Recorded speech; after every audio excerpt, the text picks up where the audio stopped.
Hi, this is Jack Stanley, and I'm ready to do another little talk going through some of the books in my library. And I want to talk about the Mexican-American War. A war a lot of people don't even know about. And if they do know about it, they know very little about it because it's not a war that's talked about very often. But it was a war that had profound consequences for the United States and changed a great deal of the geography of this nation. Now, what we have to understand about the Mexican-American War is that there was some very, very difficult situations going on for quite a while. Let's go through some books here. Let's start things off. Now, of course, I think most of you are familiar with the Alamo. And of course, the Alamo was in 1836. A lot of settlers went to that area of Mexico to settle. And Mexico was pretty agreeable to that. They had two major recommendations that you had to follow if you wished to live in the area. First, you had to convert to Roman Catholicism. Second, Mexico had outlawed slavery, so you could not bring your slaves into Mexico. The interesting point is, of course, and I'm not saying it was the only reason, but I think most of the people that went to the Alamo and fought in the Alamo were slave owners. Interesting thing to note. And it was a great battle that took place, Santa Anna, and the troops eventually killed everybody there. This is a book. It's kind of interesting. This is one of the many magazines that were around at the time. And once again, as I always mention, I like to find bound copies of magazines. Here we go. This is, of course, the Monthly Review. And the Monthly Review was from England, but they put in a lot of information about things going on in the States, and so it was published also in the United States. There's an article here, hold this up, which is quite interesting. Probably cannot read it too well, but it's about Davy Crockett. And I'll read some of it to you here real quickly. This is all about Colonel Crockett, his exploits and adventures in Texas. And of course, as we know, Davy Crockett, of course, would die in the Alamo. And so this is an interesting thing that he wrote up shortly before that time. And of course, it's all dealing with that time at the Alamo. And you have to think about it. This was the territory that belonged to Mexico. And we kind of went in and started pushing our way around. And eventually we created Texas. And we took a little section of Mexico away. Of course, we weren't satisfied with that. And we had a new president that came in 1844 with an election. His name was James K. Polk, and he was a strong devotee of something called manifest destiny. And while it has several different definitions, the main definition more or less was that God had preordained that we should take all the land of the continent that would be the United States. Therefore, we would go out of our way to find ways to gain that property. There were offers of purchase. Mexico was not interested in selling. And so we did it the good old-fashioned way. We basically stole it. And how did we steal it? We brought our troops onto Mexican property, claimed it as our own, and the Mexicans were upset about it and fired upon our soldiers. And then we announced that the Mexicans had fired upon our soldiers on our land. Therefore, we declared war. It's very interesting to think how this whole war took place. And it was somewhat of a rather political war. I have something very, very special in this book, which I'm going to share with you. The last thing I do, actually. Let me pull some of these other things out here. Lots of books. It's fascinating. As I have said before, one of the most interesting things about history is to take a look at what they were saying then. We say totally different things today. But we have to look at how they looked at things then. That adds an awful lot to our understanding of history. And speaking of, probably the political party that was angrier than hell about this whole war were the Whigs. And the Whigs had nothing good to say about this. And so the house organ for the Whigs, which was called, let me find it here so you can see it.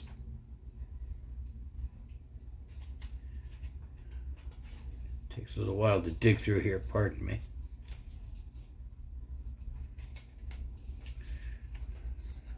Try to open this up so you can see it.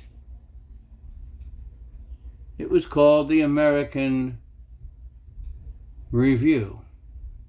If you recall, we had the American Review also during the War of 1812, a different magazine. This was the American Review, and it's marked a Whig journal with politics, literature, arts, and science.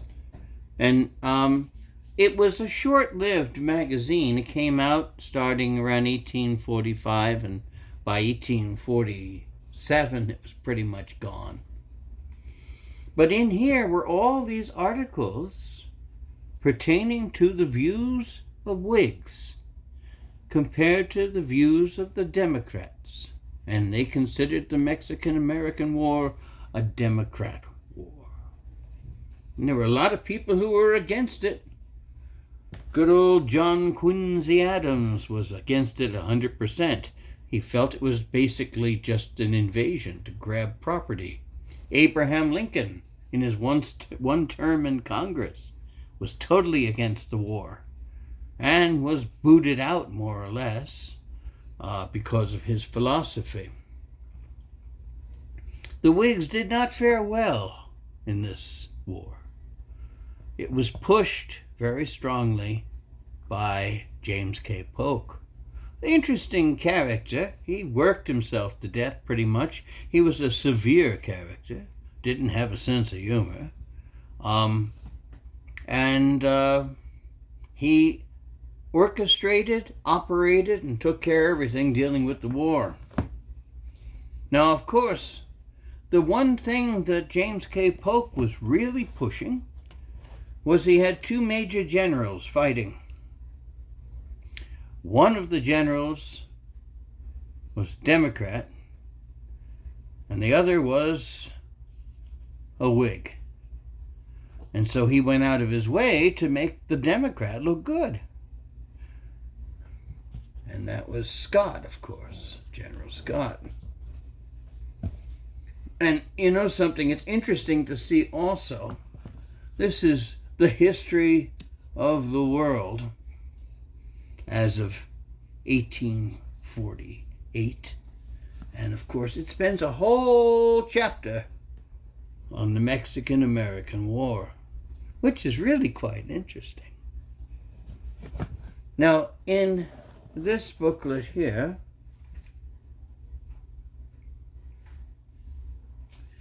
this goes into detail, which I had just shown you, but it says here, the story here is our relations with Mexico. And our relations with Mexico were not good, because we had invaded it, basically. And that's what this article is about in this magazine, saying it was just an invasion. The fellow who did a lot of writing about it, of course,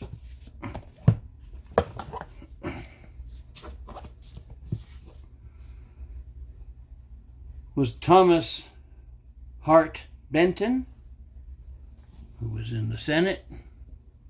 And of course, he wrote this amazingly series of things on his career in the Senate, called 30 Years in the Senate, from 1820 to 1850. And there's an awful lot about the war and how it was being handled, how it was being approached, and how a lot of people were really upset about how we were going about this. Because if you think about it, let's go back to its beginnings. We started this war under false pretenses. And we invaded Mexico. We created a false scenario for a war and prosecuted it. And by the end of the war, when Mexico would surrender, we would take a vast part of their entire country, which included California, the areas of New Mexico, Arizona, I think Nevada, parts of other areas like Oklahoma, I would imagine, probably. Which was known as Indian Territory. That might not have been part of it, but there was a whole swath of land there that was taken. And I probably haven't mentioned all the states that are part of it, but I'm just saying that we took a big, big chunk of Mexico. And we paid them for it, and what we thought it was worth, which wasn't what Mexico thought it was worth. There was also a small bit of land that we forgot, and then we asked Mexico if we could buy it, and they wouldn't sell it. And they ended up charging for that little swath of land the same amount that they had been paid for that entire massive section of Mexico. Good for them.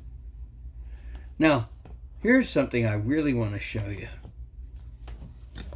Now, of course, Winfield Scott was the general in Mexico, and he was a Democrat. And Zachary Taylor was another general, and he was more of a Whig. And so, President Polk did his best to always prop up Scott, and putting Taylor in very bad situations in which he wouldn't survive.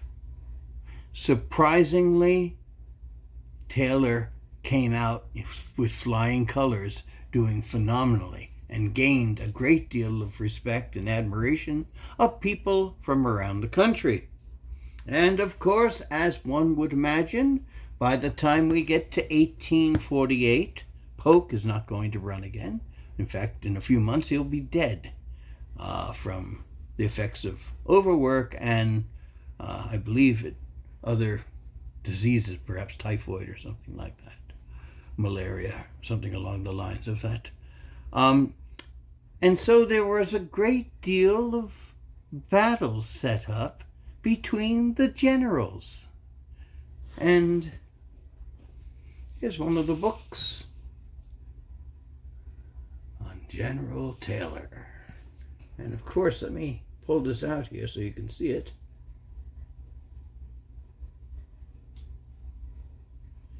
And Winfield Scott, here we are, opening thing here, and then we can go to this piece here. Here's General Taylor, all kinds of information and stuff about him. Half of it probably made up, but it didn't really matter. It was all shtick, and they were marketing their candidate. Of course, Taylor wasn't really interested in running. And it was quite a surprise to him that he was made president, actually. But Scott was really upset because he wanted to be president. He could taste it. And he never would become president. But one must say that Zachary Taylor, elected in 1848, would be the last Whig president elected. Of course, he wouldn't be the last Whig president. His vice president was Millard Fillmore, and he finished off Taylor's term because Taylor died in 1850 due to perhaps heat, bad milk, vegetables. He had gastroenteritis, and it eventually killed him. Things were a lot different in those days. Now, the other thing about the Mexican-American War, of which was somewhat of a practice session for a lot of the people who would fight in the American Civil War, Lee and Grant, and you name them, they were all there as young soldiers. And they were all doing their work and getting involved. Now, here is the book I want to share with you, and I want to make some space here. And it's a pity I can't sit there and just tear these things apart. I don't mean tear the book apart, but just tear it apart so you can see everything. But this is really an amazing book. It was put out through the House of Representatives, and it's messages from the President of the United States on the operations of the Mexican-American War. Now, of course, James K. Polk was very, very, very involved in prosecuting the war, and there's an awful lot of information in here from Polk and also his Secretary of State, an interesting fellow who will become even more interesting, named James Buchanan. Of course, he would be the president just before Lincoln. And in here, there's messages from the president. There's all different directives from the generals. There's all different directives dealing with battles, losses, ideas, terms for surrender. And as you can see, this is a monstrous book. This is something like, what is it?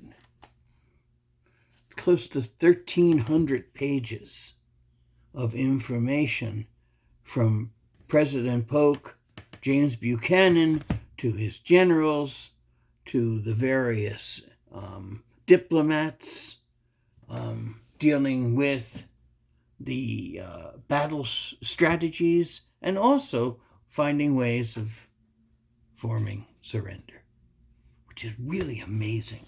You know, it's amazing to look at books like this at the time. Now, I haven't been following this too strongly here. I've been just kind of babbling at you, but there's an awful lot more to the Mexican-American War, which I haven't gotten into and I won't get into because it would probably take too long and it would be too confusing. But the thing I have to mention about this war is it was definitely a war of conquest. I can't think of any other way to put it. We basically invaded Mexico. We basically took their land. It's one of the darker periods of our history. We have lots of dark periods in our history. But the thing I want to mention is simply this, that in these books, you find a, you might say, Rosetta Stone to understanding the ideas, the thoughts of President Polk, the somewhat disingenuous actions trying to foil Zachary Taylor, and of course to advance Winfield Scott. Because in this war, there was politics. In every war, there is politics. And in all of these various books and magazines and various organs, such as the Whig organ, there were those that were for, there were those that were against, there were those that would do their damnedest to stop it, and there was those that would do their damnedest to make it happen. In many respects, the same as it is today. Nothing changes. Just the characters in the play, but the play pretty much stays the same. So this is all I wanted to do, sharing a little bit from the Mexican-American War.